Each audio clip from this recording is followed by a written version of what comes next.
واحد خيري النهاردة راح مركز وصاية وواصف اللي في الجيزة.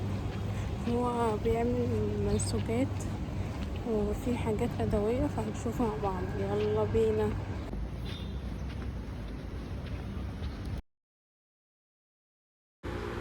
أنا نزلت متأخر شوية بس وصلت على الميعاد بالظبط.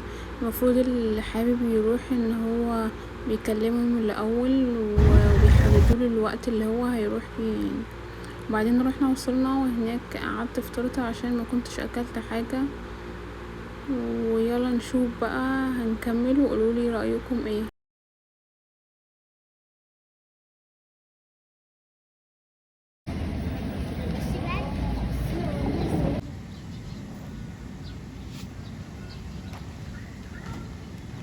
مكان الشغل. صباح الخير، اهلا وسهلا بيكم في المركز.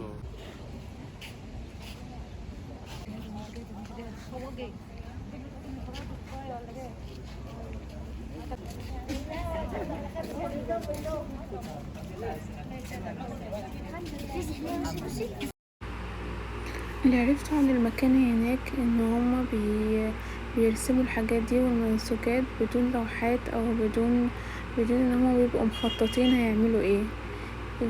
فانا كنت بتكلم مع واحده فبتقولي ان الحاجه دي احنا بنعملها من الطبيعه، يعني هما بيعملوها كده تلقائي من نفسهم. والمكان جميل جدا جدا فوق ما تتخيلوا. والمنسوجات دي اصلا يعتبر الوقت دي بقت حاجه نادره، يعني مش ناس كتير بتعملها او مهتمه بيها. بس دكتور واصف اللي انا عرفته ان هو كان مهتم جدا ان هو يخلي التراث ده لسه موجود ولسه عايش. وهو عشان كده عمل المتحف عشان يكملوا. حقيقة للأمانة اللي أنا شفته إن هما بيتعبوا جدا، بس مبسوطين باللي هما بيعملوه. والموضوع مرهق جدا جدا ومحتاج تفاصيل كتير قوي ووقت كبير جدا بياخدوه، يعني بجد عايش حاجة عظمة جدا يعني بجد. بتعملوا الحاجات دي في حاجة رسمة ماشيين عليها ولا انتوا حافظين بتعملوا كده؟ كله من الطبيعة هنا. مفيش رسم ولا حاجة بتمشوا عليها؟ مفيش أي رسم. انتوا بتعملوا ده من نفسكم؟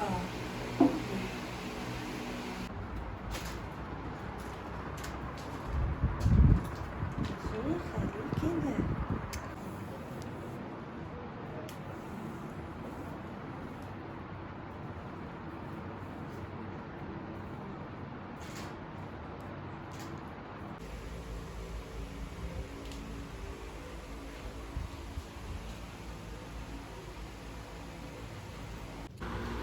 شايفين الجمال والحلاوة بتاعة المكان والمنسوجات.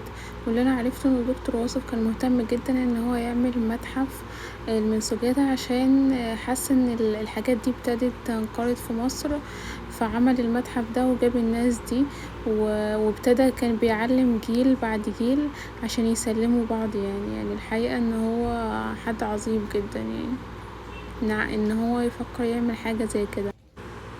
انا بحاول على قد ما اقدر ان انا اوريكم كل حاجة في المكان وكل الحاجات اللي معمولة، بس طبعا ما قدرتش ان انا اصور كل حاجة بالتفاصيل بتاعتها. بس على قد ما اقدر كنت بقرب عشان اوريكم التفاصيل من قريب. يعني شكلها تحفة وما فيهاش حقيقي ما فيهاش غلطة يعني.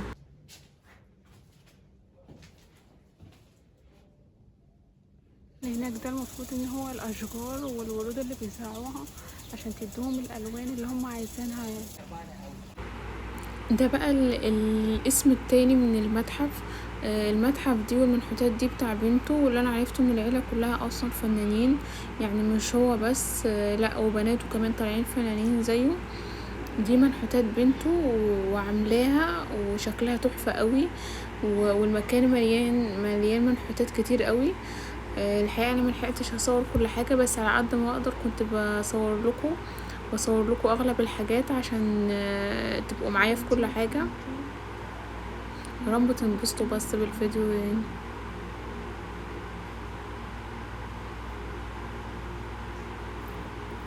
شايفين الجمال يعني شايفين الفن بجد.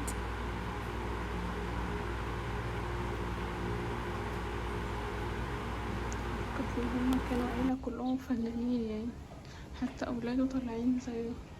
دي البنفسجي. المفروض ان هما بيزرعوا الاشجار اللي بيطلع منها الالوان والنسيج اللي بيعملوا بيه.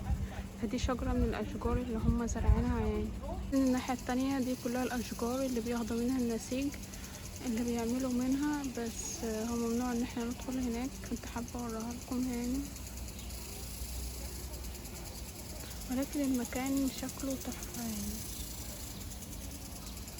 احنا دلوقتي في البيت، في المفروض اللي هو في متحف الفنون. المكان جميل جدا وتحس ان هي حاجات نادرة اصلا مش موجودة دلوقتي، والناس بيرسموا من غير اي لوحات او اي حاجة. مش عارفة بيعملوها ازاي، او هم حافظينها او بتطلع معاهم كده ازاي. بس لما انا سألت واحدة قالت لي ان احنا بنرسم كده من غير اي حاجة يعني، مش بيطبعوا او بينقروا من اي حاجة. اتمنى الفيديو يعجبكم، وما تنسوش تتابعوني على الانستجرام وتعملوا له اشتراك في القناة، لان انا لسه بادئه ان انا اعمل فلوجات. ممكن يكون الفلوج مش قد كده، بس الحقيقة انا لسه بتعلم عشان انا حابة الموضوع، واتمنى ان انتوا تدعموني اكتر يعني. هي دي بقى اميرة اللي قلت لكم عليها قبل كده. استني بقى.